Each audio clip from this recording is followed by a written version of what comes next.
नवाबशाह से district reporter Mohammad Azam भट्टी, फखर news. सूबाई वजीर सेहत व बहबूदाबादी सिंध डॉक्टर अजरा फजल पेचो ने आज DC ऑफिस के दरबार हॉल में बच्चों को पोलियो से बचाव के कतरे पिलाकर शहीद बेनज़ीराबाद में 7 रोज़ा कौमी इंसदाद पोलियो मुहिम का बाकायदा इफ्तिताह किया। इफ्तिताई तकरीब में deputy commissioner Shaheed Benazirabad Abdul Samad Nizamani, vice chancellor people's medical university professor doctor Gulshan Memon, district health officer doctor Mudassir Hussain Mubeen मगरियों के अलावा महकमा सेहत के दीगर अफसरान, पोलियो प्रोग्राम के नुमाइंदगान और दीगर मुतालिका इदारों के अफसरान ने शिरकत की।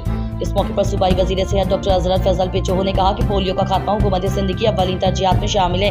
उन्होंने मजीद कहा कि वालिदैन अपने 5 साल से कम उम्र बच्चों को पोलियो से बचाव कतरे जरूर पिलवाएं ताकि वो उम्र भर की माजूरी से महफूज रह सकें। डॉक्टर अजरा फजल पेचो ने मजीद कहा कि पोलियो वर्कर्स हमारी कौम के हीरोज़ हैं जो सख्त मौसमी हालात में भी बच्चों को कतरे पिलाने का कौमी फरीज़ा अंजाम देते हैं। उन्होंने पोलियो टीमों की कारकर्दगी को सराहते हुए अफसरान को हिदायत की कि कौमी इंसदाद पोलियो मुहिम के दौरान मुकर्रर करदा टारगेट के तहत कोई भी बच्चा पोलियो से बचाव के कतरे पीने से हरगिज़ ना रहे।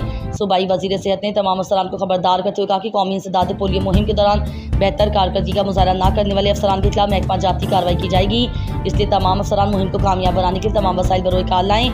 इस मौके पर फोकल पर्सन बराए पोलियो डॉक्टर अल्लाह बख्श राजपर ने बताया कि 13 से 19 अक्टूबर तक कौमी इंसदाद पोलियो मुहिम के दौरान जिला भर में 5 साल से कम उम्र 4,26,000 से ज़ायद बच्चों को पोलियो से बचाव कतरे पिलाने का हदफ मुकर्रर किया गया है, जिसके लिए तमाम इंतजाम मुकम्मल हैं। इस मौके पर सूबाई वजीर सेहत डॉक्टर अजरा फजल पेचो ने बेहतरीन कारकर्दगी पर साबिक district health officer doctor Asadullah diary को शील्ड सर्टिफिकेट और लेडी हेल्थ वर्कर्स में सर्टिफिकेट तकसीम किए।